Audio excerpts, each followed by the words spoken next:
संतोष कुमार, आप देख रहे हैं आजीविक फिलॉसफी चैनल। आज का जो मुद्दा और विषय है वो बेहद गंभीर है। वह दलित यानी आजीवा कौम के भीतर हो रहे जघन अपराध पे बेस्ड है। हम उसको चिंतन और दर्शन के नजरिए से समझने की कोशिश करेंगे कि कांसीराम साहब का बहुजन आंदोलन और उसका प्रभाव क्या था, उसके अखिल भारतीय परिप्रेक्ष्य के आयाम क्या थे। क्या आज बहुजन आंदोलन अंबेडकरवाद का पर्याय बन के रह गया है, या फिर कांसीराम साहब बहुजन आंदोलन के भीतर अंबेडकरवाद को समाहित करके एक बड़े फलक के आंदोलन की तैयारी कर रहे थे। अंबेडकरवाद क्या है? अंबेडकरवाद एक क्षेत्र, एक व्यक्ति और एक काल विशेष का आंदोलन है जो फूले साहू और अंबेडकर की वैचारिक और सामाजिक संघर्ष के आयाम को प्रदर्शित करता है। लेकिन कांसीराम साहब का बहुजन आंदोलन अखिल भारतीय परिप्रेक्ष्य के साथ दलित, पिछड़े, आदिवासी और धर्मांतरित अल्पसंख्यकों के हकूक के लिए निरंतर चलने वाला राजनीतिक और सामाजिक परिवर्तन का आंदोलन था। वह सांस्कृतिक पुनर्जागरण का आंदोलन था। इस आंदोलन की जड़ें बुद्ध से ना होकर, महावीर से ना होकर, शंकराचार्य से ना होकर सीधे मक्खल महान से, सदगुरु रैदास, कबीर, स्वामी अछूतानंद, हरिहर गुरु घासीदास, नारायणा गुरु से होते हुए पूरे भारतीय समाज के जो महापुरुष थे जिन्होंने अपनी कौम के लिए काम किया था, संघर्ष किया था, उसको लेकर था। लेकिन आज क्या है, जब हम उसके ऐतिहासिक मूल्यांकन पर बात करते हैं, तो राजनीतिक रोटियां सेंकने वाले और सामाजिक आंदोलन के नाम से दुकान चलाने वालों के पेट में दर्द उठता है। वो नहीं जानते कि आलोचना, समीक्षा, मूल्यांकन एक विधा है जो हायर एजुकेशन में पढ़ाया जाता है। साहित्यिक गतिविधियों में उस पे लगातार लेखन, चिंतन होता है। ऐसे में इस चिंतन दर्शन को विकसित करने के लिए कांसीराम साहब बहुत संघर्ष किए थे। आज कौम की बहू बेटियों के बलात्कार हो रहे हैं, उनकी बेटियां उठाई जा रही हैं, हत्याएं हो रहे हैं, शोषण हो रहे हैं। समाज इतना असंवेदनशील है कि उस पे निरुपाय बना हुआ है, उदासीन है। लेकिन जब कहीं अंबेडकर की मूर्ति तोड़ी जाती है, मूर्ति एक निर्जीव वस्तु होती है, तब ये उसके लिए अपना सर तुड़वाते हैं, जेल जाते हैं, पुलिस के डंडे खाते हैं। दुनिया में इस तरह के निकृष्ट सोच के लोग कहीं नहीं मिलेंगे जिस तरह भारत के यह दलित और पिछड़े हैं। इन्हें ये नहीं पता कि हमारे जो जीवित व्यक्ति हैं उन पे अत्याचार होता है, उसके लिए सजग आंदोलन की जरूरत होती है, न कि किसी मूर्ति और प्रतीक के। प्रतीकवाद और मूर्तिवाद या अधिनायकवाद यह हमारे बहुजन आंदोलन का विषय नहीं रहा है। हम तो अपने ऐतिहासिक और सांस्कृतिक पुनर्जागरण के आंदोलन को धार देने वाले लोग थे। कांसीराम साहब अंबेडकरवाद जो आज सवर्णों यानी दलितों के हाथ से निकल के यह गैर दलितों के हाथों का जो औजार बन चुका है, उससे उस समय भी जूझ रहे थे। यह महाराष्ट्र की धरती से उठे अंबेडकरवाद से वो कैसे जूझ रहे थे, उसकी भर्त्सना उन्होंने कैसे की थी, क्यों की थी, उसके बारे में हम उनके एक भाषण का उदाहरण देंगे।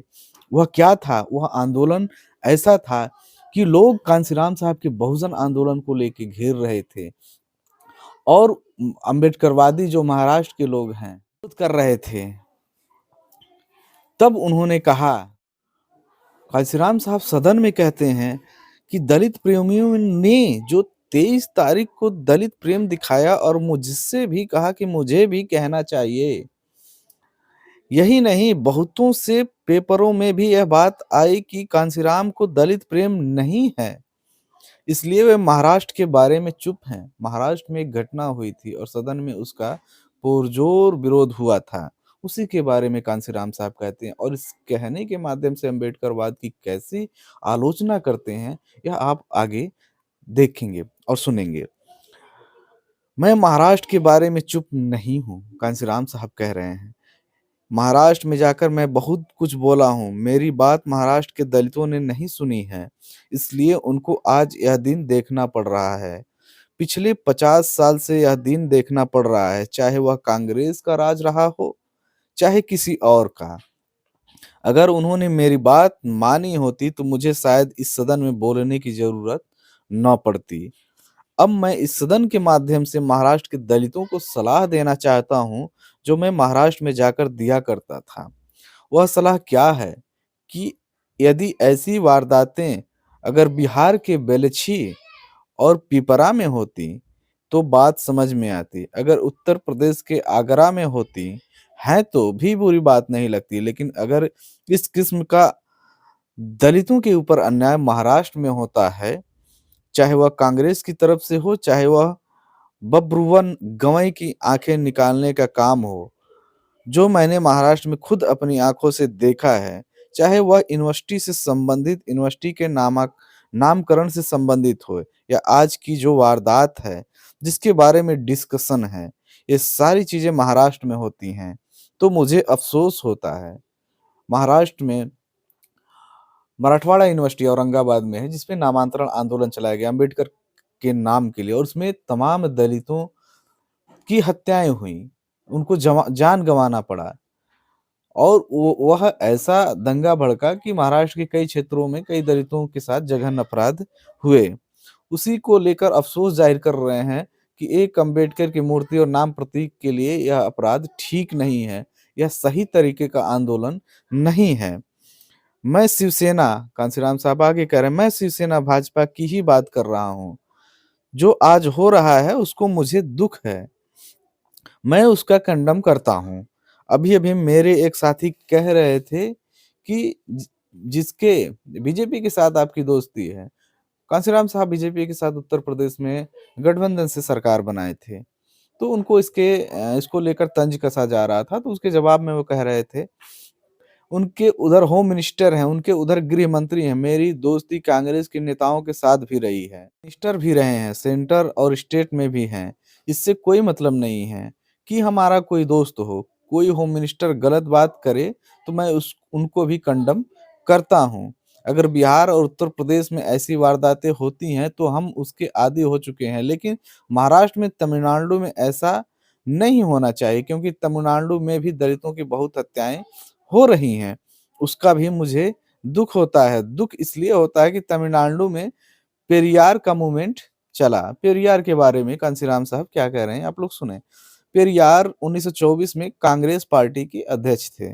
1924 में जब नईनगुडी में लोगों ने वैक्कम में सत्याग्रह किया, तो पेरियार उनकी मदद के लिए वैक्कम केरल पहुंचे। गांधी तिलक के बाद कांग्रेस के कारोबार को देख रहे थे। कौन? पेरियार।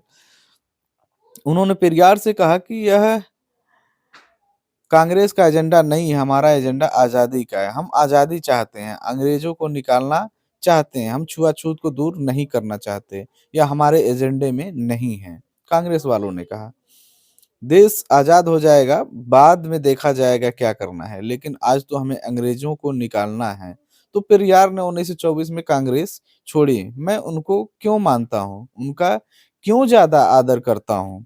इसलिए कि उन्होंने एजेंडा बदला। उन्होंने कहा कि कांग्रेस का एजेंडा नहीं है, तो मैं कांग्रेस का अध्यक्ष नहीं रहना चाहता। इसलिए कांग्रेस को छोड़कर उन्होंने 1925 में सेल्फ रिस्पेक्ट मूवमेंट यानी स्वाभिमान आंदोलन शुरू किया। उन्होंने बहुत से काम किए जिनसे मैं सहमत नहीं हूँ। मूवमेंट को मैं और मेरी पार्टी बीएसपी बहुत आदर करती है।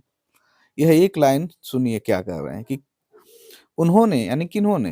पेरियार ने बहुत से काम किए जिनसे मैं सहमत नहीं हूँ, लेकिन सेल्फ मूवमेंट को मैं और मेरी पार्टी बीएसपी बहुत आदर करती है। कांशीराम साहब पेरियार की आंदोलन का यहाँ मूल्यांकन कर रहे हैं, आलोचना कर रहे हैं। वो कह रहे हैं क्या किए, क्या नहीं किए मैं ये नहीं जानता हूँ, लेकिन उन्होंने बहुत से काम अपने जीवन में किए।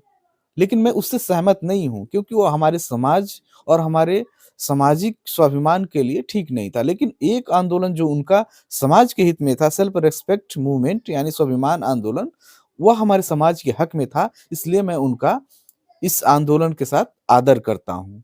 यह आलोचना की एक ज़मीन है, जिसे विकसित कर रहे थे। यह अम्बेडकरवाद के लिए भी कांशीराम साहब विकसित कर रहे थे कि अम्बेडकर और उनका आंदोलन दलित कौम के लिए कहाँ तक उद्धारक है, बहुजन आंदोलन में वो कहाँ तक लाभदायक है।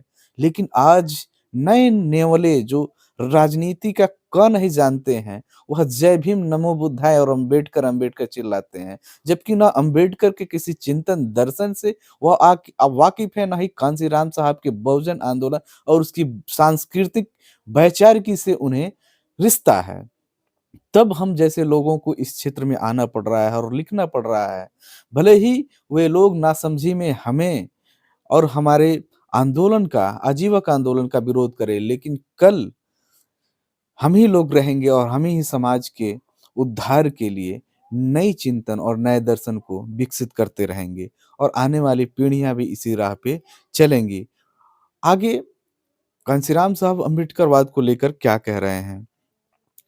इसी तरह से महाराष्ट्र में जहाँ फूले, साहू और अम्बेडकर 3 महापुरुषों ने 1848 से परिवर्तन के लिए शूद्र, अतिशूद्र, सेठ और भट्ट जी का मुकाबला करने के लिए जो 108 साल तक कोशिश हुई, वह बेकार गई। यानी ये जो साहू, फूले, अम्बेडकर की जो ये 100 सालों का आंदोलन था, वह बेकार गई। वह क्यों गई? महाराष्ट्र ने पिछले 50 साल में जो हुआ उसके आधार पर मुझे ऐसा लगता है कि वह कोशिश कामयाब नहीं हुई। वह कोशिश यह थी कि राजनीति परिवर्तन से पहले सामाजिक और आर्थिक परिवर्तन ज़रूरी है। यह एक लाइन जो है वह बहुजन आंदोलन और उसके राजनीतिक दर्शन के लिए नए रास्ता खोलता है। कांशीराम साहब कह क्या रहे हैं? राजनीतिक परिवर्तन करने से पहले यानी राजनीति करने से पहले हमें अपने सामाजिक और आर्थिक परिवर्तन ज़रूरी है। हम आंदोलन के द्वारा अपने समाज को इतना मजबूत कर दें कि वह किसी का मुखापेक्षी न बना रहे। लेकिन यहाँ हो क्या रहा है? केवल राजनीति के द्वारा ही सारी चीज़ें की जा रही हैं और राजनीति ही सारी समस्याओं के द्वारा राजनीति से सारी समस्याओं का निराकरण सोचा जा रहा है। पूरे समाज को पॉलिटिसाइज़ कर दिया गया है। यह बहुत ही नकारात्मक चीज़ है कि समाज के लोग राजनीतिक नज़रिए से अपने सामाजिक और आर्थिक परिवर्तन की मुहिम को देखें और समझें।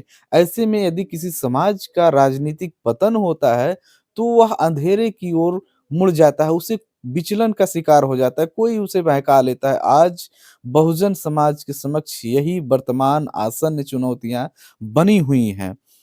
कांशीराम साहब अपने अम्बेडकरवाद की आलोचना में आगे क्या कह रहे हैं?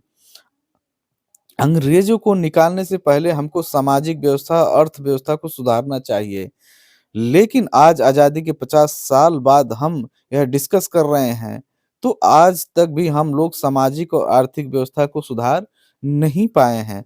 बाबा साहब डॉक्टर अम्बेडकर ने संविधान सभा में 25 नवंबर 1949 को कहा था कि पॉलिटिकल डेमोक्रेसी, सोशल डेमोक्रेसी के बिना कामयाब नहीं हो सकती है। यहाँ कांशीराम साहब डॉक्टर अम्बेडकर को उद्धृत कर रहे हैं।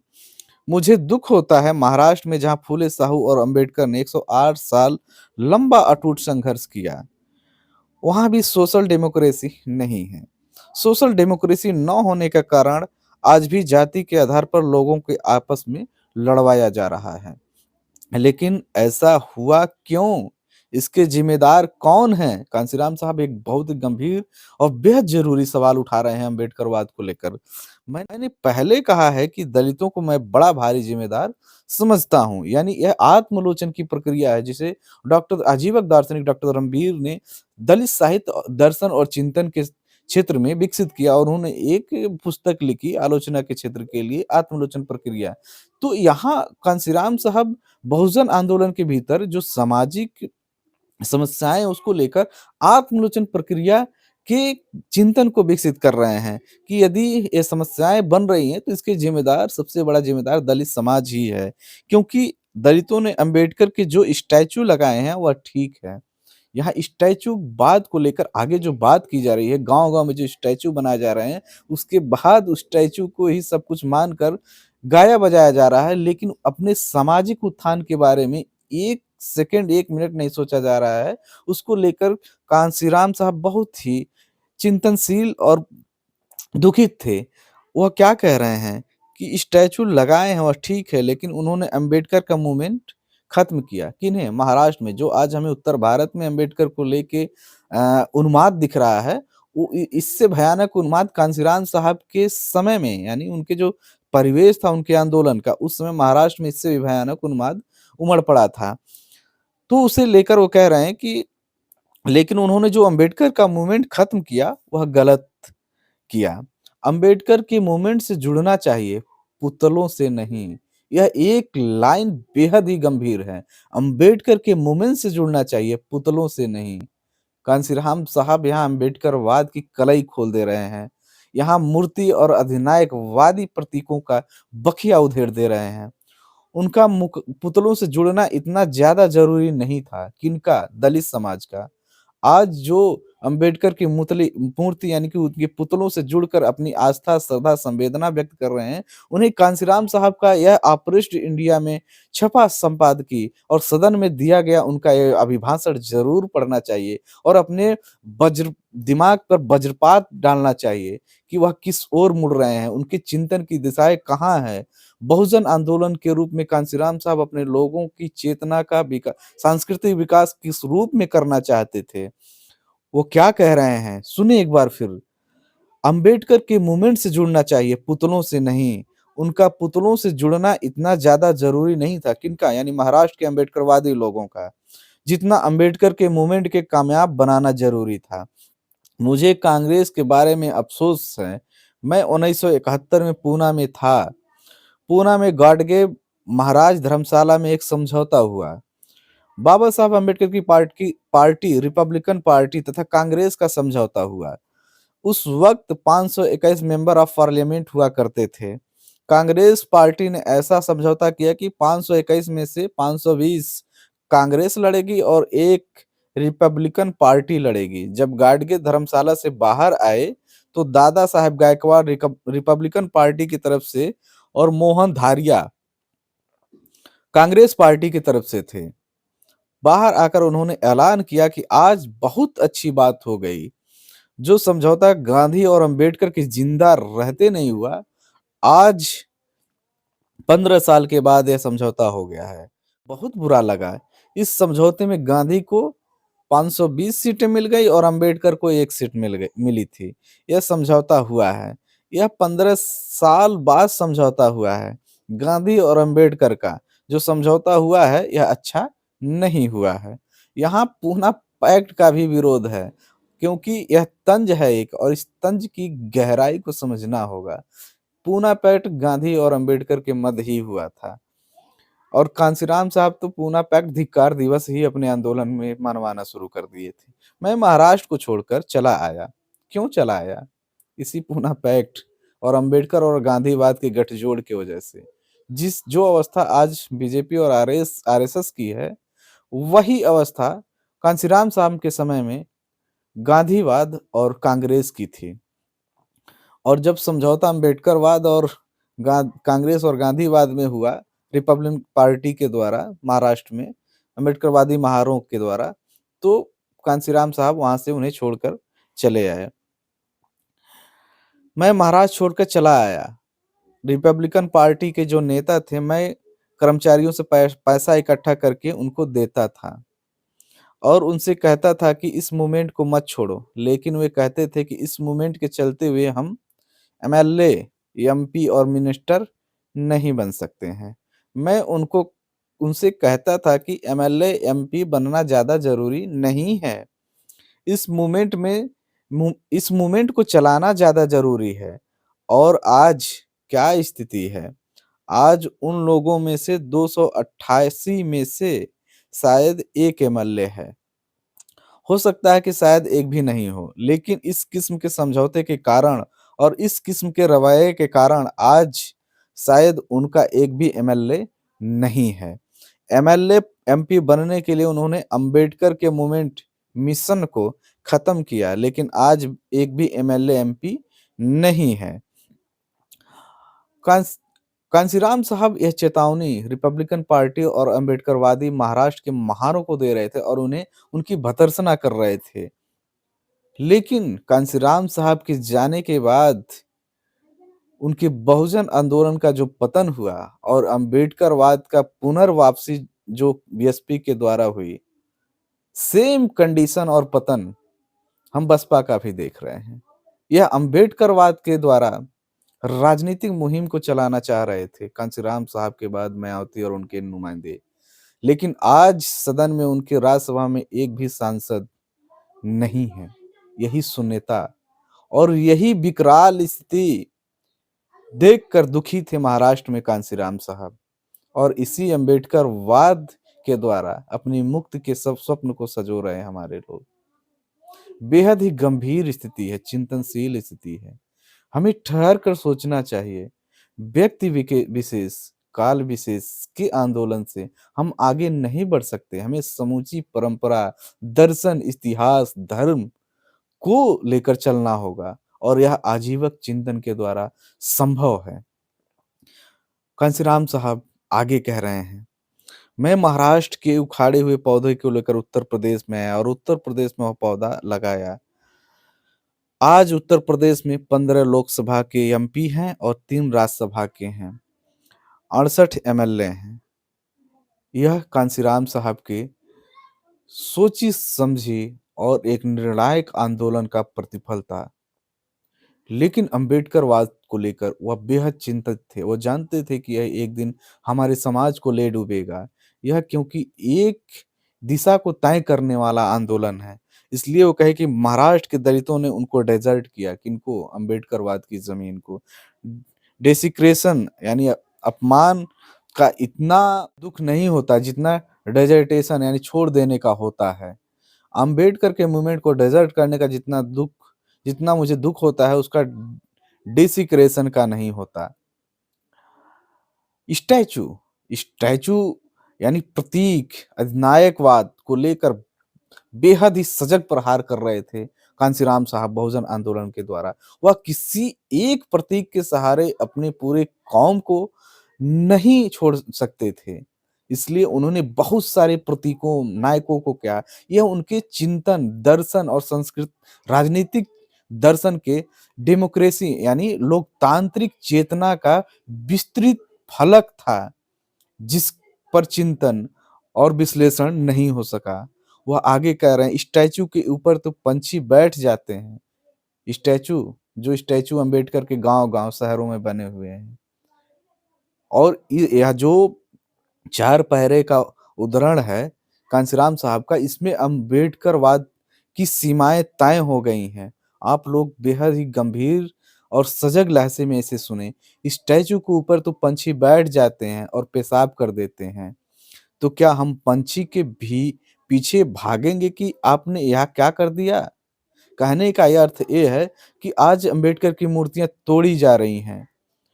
उन पे पक्षी बीट कर रहे हैं, पेशाब कर रहे हैं, कुत्ते मूत दे रहे हैं, तो क्या मैं उन्हें मारने के लिए दौड़ेंगे अपने समाज की समस्याओं को छोड़कर? आज हो क्या रहा है? अंबेडकर के प्रतीक को कोई छेड़ दे रहा है और हम गंभीर मुद्दे और मसले को छोड़कर अंबेडकर की मूर्ति के लिए अपनी जान गंवा रहे हैं। ये बेहद ही गलत स्थिति है, जिसे लेकर कांशीराम साहब बहुत ही चिंतनशील थे और वो आगे कहते हैं, अ स्टैचू खराब कर दिया, स्टैचू को जूता पहनाया गया और उसके बाद गोलीकांड हुआ। ये महाराष्ट्र में हुआ था अंबेडकर की मूर्ति के साथ। मैं इस कांड को कंडेम करता हूँ, ऐसा नहीं होना चाहिए। जुल्म ज्यादती नहीं होनी चाहिए थी, लेकिन जुल्म ज्यादती तो कांग्रेस के राज में भी कम नहीं हुई है। कांग्रेस के राज में उसका कसूर क्या था? लॉर्ड ने उसकी लड़की को बच्चा पैदा कर दिया था। वह कहता था कि अब इस लड़की को फ्यूडल लॉर्ड अपने पास ही रखे। उसने कहा कि तुम्हारी इतनी हिम्मत, और कहा बच्चा पैदा करना तो हमारा काम है, लेकिन उसको मेंटेन करना हमारा काम नहीं है।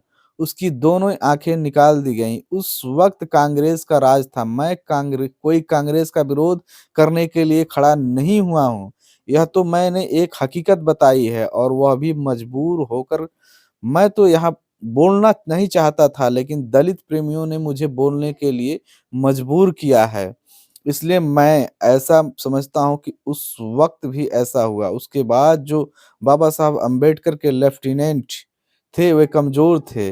उनकी कमज़ोरी के कारण, उनकी कमज़ोरी के को छिपाने के लिए उन्होंने यूनिवर्सिटी का मसला उठाया कि हमें यूनिवर्सिटी चाहिए। अम्बेडकर का नाम यूनिवर्सिटी में जुड़ना चाहिए। ये सारे लोग जानते हैं, महाराष्ट्र के लोग ज़्यादा जानते हैं अम्बेडकर वाद का नाम मराठा यूनिवर्सिटी से जोड़ना चाहिए। मैंने उसे कहा था, भाई आप तो अंबेडकर मूवमेंट नहीं चला रहे हैं, तो यूनिवर्सिटी का नाम कौन देगा? जब नामांतरण आंदोलन महाराष्ट्र में चला था, उससे पहले एक जघन्य अपराध हुआ था महाराष्ट्र में। बब्रुवन गवई, उसकी दोनों आंखें निकाल दी गई थी। क्यों निकाल दी गई थी? उसकी बेटी को एक सामंत जमींदार रखा हुआ था और उसे अपनी हवस का शिकार बना के गर्भवती कर दिया था। और यह इतना गंभीर मुद्दा और चिंतन है, लेकर बेहद ही गंभीर मसले पे विचार करना चाहिए, जिसे आजीवक दार्शनिक डॉक्टर धर्मवीर ने पकड़ा है। यही वह लाइन है जो कांशीराम साहब का बहुजन आंदोलन और उसके सांस्कृतिक चिंतन, आजीवक चिंतन से जुड़ते हैं। वह जो सामंत जमींदार था, जब उसका बाप शिकायत के लिए गया, तो वो कहा कि मेरा काम तो बच्चा पैदा करना है, संभोग करना है, मैं इस बच्चे को क्यों इसकी जिम्मेदारी उठाऊं? और जब वह जिद करने लगा, यानी विरोध किया, तो उसकी दोनों आंखें निकाल ली गई और उसे मार दिया गया। यह इतना बर्बर घटना था कि इसके लिए पूरे वाद को ल- पिल पड़ना चाहिए था, लड़ना चाहिए था, एक बड़ा मुहिम बनाना चाहिए था, पूरी फ्यूडल सिस्टम को उखाड़ फेंकना चाहिए था। लेकिन उन्हें भरमा दिया गया, किसे? एक स्टैचू और नामांतरण के लिए। अंबेडकर, मराठा यूनिवर्सिटी का नाम अंबेडकर, नामांतरण आंदोलन चलाया गया, जिसमें कई जाने, दर्जनों जाने चली गई दलितों की। यह डाइवर्जन किसके द्वारा हुआ? अंबेडकरवाद के द्वारा हुआ, जिसे लेकर कांशीराम साहब बहुत चिंतित थे। डॉक्टर धर्मवीर इसी जारकर्म रखैलवाद के खिलाफ अपने दर्शन को ले आए। वह संसद को दिशाचार में लिखे थे। वह आजीवक धर्म ग्रंथ में आएगा आप लोगों के सम्मुख कि दलित कौम की आधी गुलामी का जो संकट है, वह जार कर्म है। जार कर्म में दलितों के ऊपर सामंतों यानी दूजों के अवैध औलाद थोपे जाते हैं। जबकि मेरी मांग है आजीवक आंदोलन के द्वारा कि डीएनए टेस्ट को अनिवार्य किया जाए और जैविक रूप से जो बच्चा जिसका साबित हो, उसकी संपत्ति से उस बच्चे को अधिकार दिए जाए। लेकिन संसद इस पर मौन हो गई। न कोई कानून बनाए और न ही कोई दलित राजनीति करने वालों ने इसे मुद्दा बनाया। लेकिन यह चिंतन आगे आएगा, बहुजन आंदोलन को समेट कर आएगा और उसको सही परिप्रेक्ष्य में विश्लेषण करके आएगा। क्योंकि अंबेडकरवाद अब दलित की समस्याओं का समाधान करने का अस्त्र नहीं है, बल्कि पलायन, धार्मिक पलायन और समझौतों का दर्शन बन के रह गया है। बलात्कार हो रहे हैं, अभी मेरठ में हुए हैं, सहारनपुर में हुए जघन्य अपराध, मेरठ में कई घटनाएं जारकर्म की हुई, बलात्कार की हुई, ऐसे रोज दर्जनों घटनाएं हो रही हैं। इस पे दलितों का दर्शन क्या हो? डॉक्टर धर्मवीर बहुत ही गंभीर चिंतन किए हैं और उसको दलित समाज के लोगों को पढ़ना चाहिए। एक पुस्तक उन्होंने लिखा है, चमार की बेटी रूपा। दलित युवा और युवती दोनों को उस पुस्तक का बेहद गंभीरता के साथ अध्ययन करना चाहिए। जो मुद्दा अ, कांशीराम साहब में ब्रुबुनो गवई की उठाए थे, उसको चिंतन के रूप में डॉक्टर धर्मवीर अपनी पुस्तक दलित चिंतन का विकास अभिशप्त चिंतन से इतिहास चिंतन की ओर में लिखते हैं।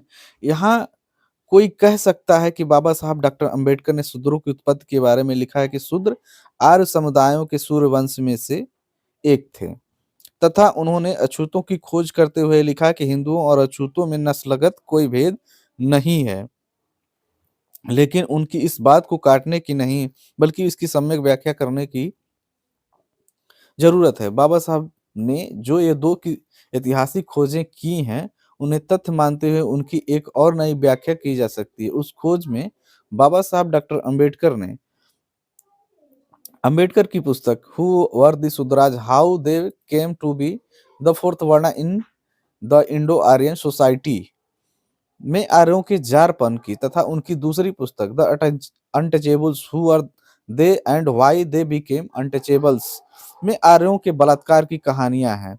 इस जारपन और बलात्कार में यह और भी दुखदाई और वास्तविकता है कि आर्यों ने अपने वर्ण संकर और नाजायज संतानों को आज तक नहीं अपनाया है। उनके शास्त्रों और स्मृतियों में बकायदा अनुलोम और प्रतिलोम संतानों के नाम दिए गए हैं, लेकिन उन्हें प्यार और सम्मान नहीं दिया गया है। सच्चाई यह है कि शूद्रों में से कोई आर्य नहीं है और अछूतों में से कोई बौद्ध नहीं है, बल्कि ये दोनों ऐतिहासिक मुसीबतों के मारे हुए लोग हैं।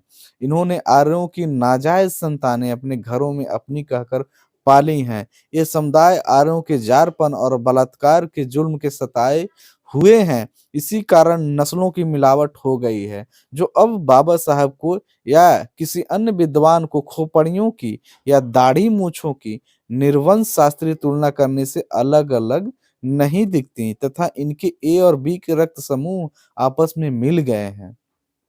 और जिस घटना का वर्णन कांशीराम साहब कर रहे थे, जो फ्यूडल था, महार एक जो ब्रूनो गवई था, उसकी बेटी को रखा हुआ था और उसके पेट में पल रहे शिशु को अपनाने से मना कर दिया था। आखिर वह शिशु पैदा हुआ होगा तो किस समाज में गया होगा? वह किस समाज पे भार बना होगा? इसी की व्याख्या डॉक्टर धर्मवीर कर रहे हैं। आगे हम और गंभीर बातें करेंगे, लेकिन इस अम्बेडकरवाद को समझना होगा। वह दलित कौम और उसकी सांस्कृतिक जड़ों से काटने का ऐसा हथियार बन चुका है, जिससे दलित कौम एक अंधेरे खाई में गिर जाएगी। आज राजनीतिक पतन और स्वतंत्र सांस्कृतिक चेतना का विकास नहीं हो पा रहा है। इसकी समस्याएँ क्या हैं? हम उस पर विचार करेंगे। नमस्ते।